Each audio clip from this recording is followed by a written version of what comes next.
Yosh, bonjour à toutes et à tous. Aujourd'hui on se retrouve pour une nouvelle histoire, une petite nouvelle que j'ai envie de vous raconter, extraite comme d'habitude de ce recueil de nouvelles là, que je ne peux que vous conseiller à chaque fois, car vraiment les histoires sont trop bien dedans.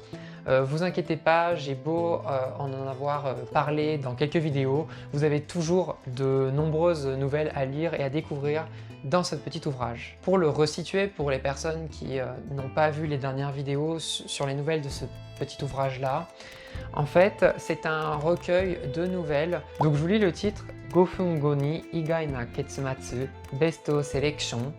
Donc voilà, comme le titre l'indique, c'est des petites histoires qui peuvent être lues en 5 minutes. Donc nous, comme on est apprenant de japonais, on prend un peu plus de temps pour les lire certainement. Mais en tout cas, ce sont des histoires courtes avec une fin surprenante et c'est la best sélection, donc des petites nouvelles qui peuvent paraître dans plein d'autres sortes de recueils de nouvelles là, comme un peu ceux-là, sauf qu'ils sont un peu plus grands. Mais en tout cas, ces histoires sont vraiment trop bien, je peux que vous les conseiller.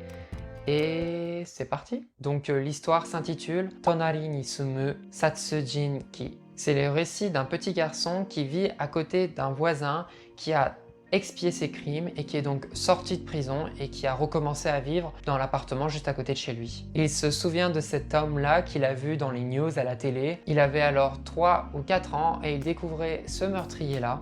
Et son regard, le regard que le meurtrier a porté à la caméra, l'a toujours marqué. Un jour, en rentrant de l'école, il tombe sur cet homme-là, assis sur un banc dans un parc. Son expression du visage le tétanise et il devient paralysé. C'est quand le regard de cet homme-là se tourne dans sa direction qu'il arrive à reprendre ses esprits et à s'enfuir au plus vite. Après ça, il fait tout pour esquiver cet homme, que ce soit dans l'immeuble, mais aussi dehors, dans la ville, dans les rues, dans le parc. Il a en fait beaucoup trop peur de lui et il n'a aucune envie, c'est de lui refaire face. Un jour, il le rencontre malheureusement dans une rue, parce que chacun fait sa vie en fait, mais il n'a aucun endroit pour s'enfuir et se cacher. Il entend ensuite subitement un cri, un bruit de canette et de voiture. L'homme, le meurtrier, est à terre et il a dans ses bras une petite boule de poils qui ne répond plus, qui ne bouge plus. Il a beau essayer de le secouer doucement, aucune réaction. L'homme fond en larmes et s'excuse de ne pas avoir pu le sauver de cet accident-là.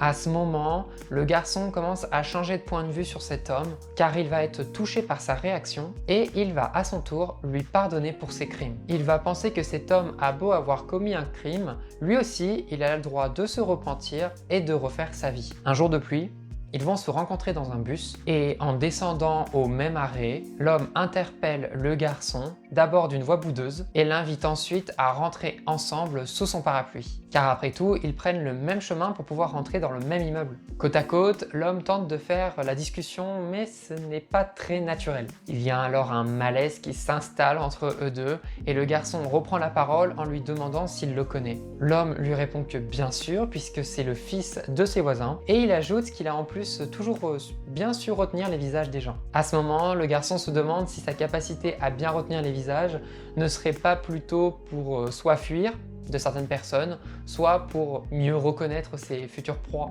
Il lui sort alors qu'à l'âge de 3-4 ans, il a vu se faire emmener par la police et il avoue par la même occasion que son regard l'a totalement terrifié. L'homme alors est un peu muet, il parle pas trop, il dit simplement « Ah bon, tu l'as vu, ah bon ». L'enfant continue en lui disant que même si ça ne doit pas être très difficile à vivre quotidiennement et dans la société, il l'encourage à poursuivre sa vie, à faire les efforts qu'il faut pour qu'il soit finalement heureux. Il ajoute aussi que quelqu'un qui pleure à chaudes larmes comme il a fait pour un chaton peut et légitime de se lancer dans la vie. L'homme est bouche bée, il a les yeux écarquillés, il ne sait pas trop quoi dire. Puis après un sourire qui se veut pour la première fois naturel, il le remercie. Il lui dit qu'il pensait que tout ce qu'il faisait jusque-là, c'était un peu vain, que ça n'avait aucun sens, et qu'il avait même abandonné. Mais qu'une personne lui dise des choses aussi gentilles le réconforte et l'encourage. Depuis ce jour, le jeune garçon, il voit cet homme-là dans son immeuble, habillé de beaux costumes, et il se demande s'il n'aurait pas repris une activité professionnelle. Parfois, le matin avant l'école, ils se rencontrent et le garçon lui souhaite bon courage. Ce à quoi l'homme répond par une pose victorieuse. Vous imaginez, peut-être que c'est ça.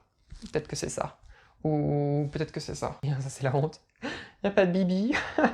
Bien plus tard, ils tombent nez à nez l'un sur l'autre et l'homme lui propose de venir boire un verre dans le parc. Il lui achète un jus de fruits, tandis que lui se boit un café. L'homme lui reparle de ce jour où l'enfant lui a révélé l'avoir vu à la télé pour un crime et qu'il avait été arrêté. Il lui raconte que c'était il y a une dizaine d'années maintenant et qu'en fait c'était pour un drama, une série japonaise dans lequel il jouait un meurtrier. Après ce rôle, il n'a plus du tout d'autres rôles dans les dramas ou dans les séries japonaises et approchant de la cinquantaine, eh bien, il s'est dit que peut-être il n'avait tout simplement plus les capacités pour être acteur et il comptait abandonner. Mais grâce au fait que son regard a traumatisé ce petit garçon-là à la télé, ça lui a redonné un coup de boost et il s'est dit qu'il pourrait persévérer dans cette voie-là. Il le remercie et il lui dit qu'il doit maintenant le laisser car il a bientôt une audition. Le jeune garçon qui maintenant se retrouve seul, eh bien, il se sent vraiment très seul pour ça. Et il se dit que la prochaine fois, eh bien, il lui demandera son nom. Et voilà pour cette histoire, j'espère que ça vous aura plu. Moi, ça m'a fait très rire, cette fin là, comme ça. C'était une belle chute, je trouvais, une chute assez mignonne, donc je trouvais ça sympa de vous la raconter. N'hésitez pas à me dire ce que vous avez pensé dans les commentaires, à liker, à partager. Je vous redonne mon Instagram comme d'habitude. Et on se dit à la prochaine pour une prochaine histoire. Salut!